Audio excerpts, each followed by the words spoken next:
Bismillahi, assalamualaikum warahmatullahi wabarakatuh. Innal hamdalillah wassalatu wassalamu ala Rasulillah wa ala alihi wa ashabihi wa mawalah. Ya ayyuhalladzina amanu taqullaha haqqa tuqatih wa la tamutunna illa wa antum muslimun. Ikhwana fid din, nasyarakumullah.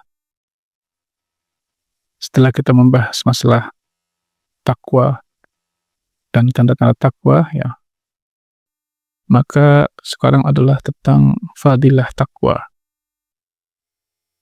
Apa sih fadilah atau keutamaan bertakwa kepada Allah Subhanahu wa taala itu? Fadilah takwa itu ternyata banyak sekali, ya. Mungkin di sini akan kami ambil beberapa poin saja, ya. Pertama adalah thoriqul hidayah wa takfirudz dzunub wal maghfirah. Takwa itu adalah jalan untuk mendapatkan hidayah Allah Subhanahu wa taala. Kemudian takfirudz dzunub, bisa menghapus dosa-dosa kita. Wal maghfirah, dan mendapatkan ampunan dari Allah Subhanahu wa taala. Allah berfirman di surah Al-Anfal ayat 29, Ya ayyuhalladzina amanu in tattaqullaha yaj'al lakum furqana wa yukaffir 'ankum sayyi'atikum wa yaghfir lakum. Hai orang-orang yang beriman, jika kalian bertakwa kepada Allah, Allah akan memberikan kepada kalian furqan, yaitu pembeda. Nah, jadi kita dapat petunjuk dari Allah untuk bisa membedakan, ya, mana yang hak, mana yang batil, mana yang halal, mana yang haram, mana yang syubhat. Kemudian wa yukaffir ankum sayyi'atikum, dia akan menghapus kesalahan kalian, wa yaghfir lakum, dan mengampuni dosa-dosa kalian. Ini satu ayat ini mengandung 3 fadilah takwa. Takwa juga yang kedua adalah miftahul ilmi. Takwa itu ternyata adalah kunci ilmu, ya. Allah berfirman di surah Al-Baqarah ayat 282, wattaqullaha wa yu'allimakumullah. Bertakwalah kalian kepada Allah, maka Allah akan mengajari kalian. Ya, bagi para pelajar, penuntut ilmu, kita juga yang mengajarkan ilmu, ya, tidak jarang kita sering kan mendapatkan hal-hal yang membingungkan kita. Kok kita nggak paham gitu, ya. Nanya orang juga nggak paham. Ya, tahu artinya tapi nggak ngerti maksudnya. Nah, kalau sudah kayak gitu kondisinya, coba perkuat takwa kita kepada Allah Subhanahu wa taala. Maka pasti Allah akan mengajarkan itu kepada kita semua. Wattaqullaha wa yu'allimukumullah, kata Allah. Bertakwalah kalian kepada Allah, Allah akan mengajari kalian. Al-Baqarah 282. Yang ketiga, takwa itu yudhi'ut thariq, akan memberikan petunjuk, ya, jalan kepada kita.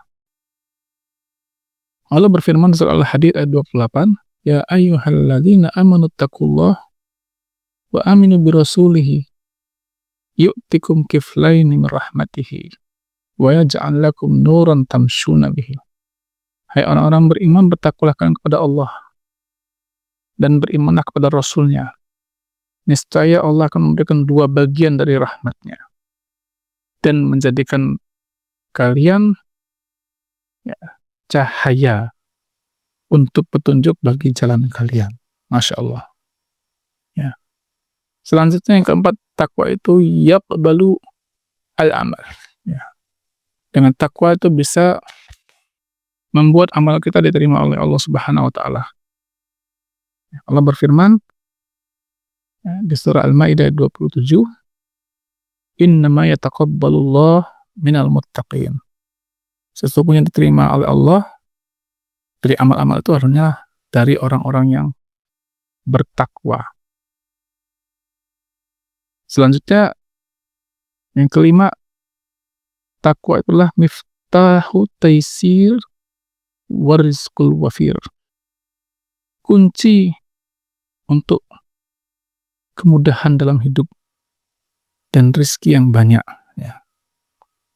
Ayat ini masyhur, sering kita dengar, surah At-Thalaq ayat 2-3.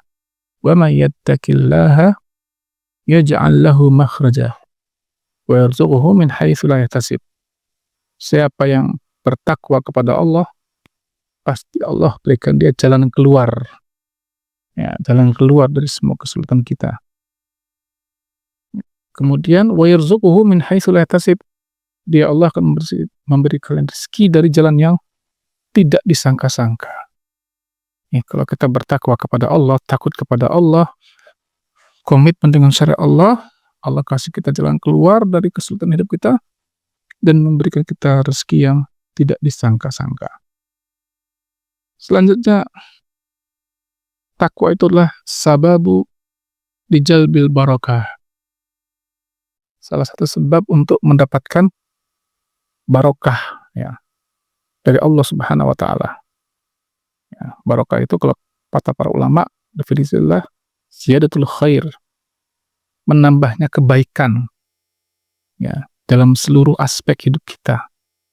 Ya, jadi kebaikan apa? Ya, kebaikan dalam rezeki, kebaikan dalam ilmu, kebaikan dalam rumah tangga, dan semuanya itu namanya barokah. Allah berfirman di surah Al-A'raf ayat 96. Ini sering kita dengar juga. Walau anna ahlal qura amanu wattaqau la fatahna 'alaihim barakatim minas sama'i wal ardh.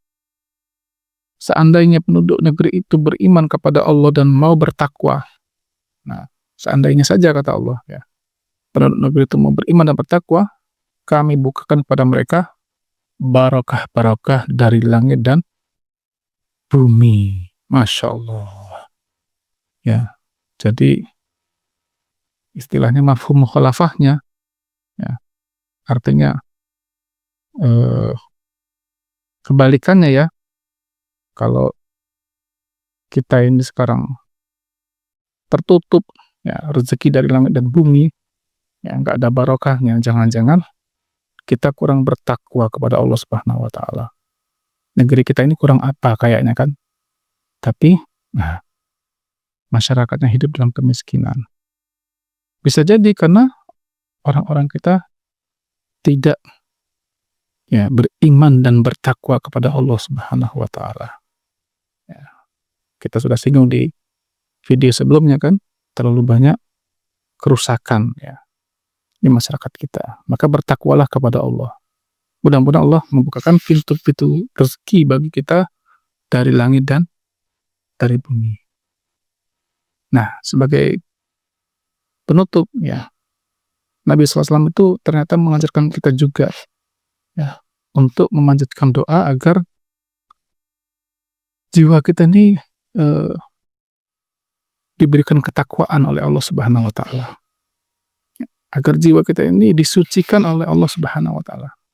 Di proses tazkiyatun nafas ini bukan cuma melalui riyadhah kita, latihan-latihan kita, tapi juga dari bantuan Allah Subhanahu wa taala. Dalam hadis Sahih Muslim, ya, Nabi SAW mengajarkan doa yang sangat bagus, ya. Beliau berdoa, Allahumma ati nafsi taqwaha wa zakkiha anta khairu man zakkaha anta waliyuha wa maulaha. Ini doa kita minta dijadikan hati kita bertakwa, disucikan hati kita juga. Allahumma ati nafsi taqwaha. Ya Allah, berikanlah jiwaku ini ketakwaannya. Minta dibimbing, Pak, agar Allah jadikan jiwa kita ini bertakwa. Allah berikan kita petunjuk jalan untuk jadi orang bertakwa. Wa zakkiha, ya, sucikanlah diriku ini, ya, kan? Anta khairu man zakkaha, engkaulah sebaik-baik yang bisa mensucikan jiwa kita ini, hati kita ini. Ya, proses tazkiyatun nafas, mensucikan jiwa itu, ya, tidak bisa lepas dari bantuan Allah Subhanahu wa taala. Kita minta agar Allah berperan, ya, membersihkan jiwa kita, mensucikan hati kita. Anta waliyuha, engkaulah ya Allah pemiliknya, maksudnya pemilik jiwa kita ini. Ya, wa maulaha, engkaulah pelindung jiwa kita ini, ya, kan?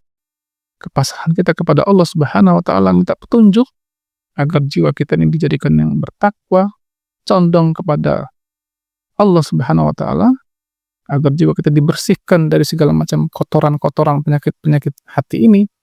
Nah, ini adalah bentuk daripada tadarru' kita, kerendahan hati kita, minta dibimbing oleh Allah Subhanahu wa ta'ala. Ya, mudah-mudahan kita selalu melantunkan doa-doa ini dalam sholat kita, ya, dalam doa setelah sholat, doa malam kita. Allahumma ati nafsi taqwaha wa zakkiha anta khairum man zakkaha anta waliyuha wa maulaha. Barakallahu fikum, mudah-mudahan yang sedikit bermanfaat bagi saya dan Iwan sekalian. Lebih kurang mohon maaf. Subhanaka Allahumma bihamdika asyhadu an la ilaha illa anta astaghfiruka wa atubu ilaik. Assalamualaikum warahmatullahi wabarakatuh.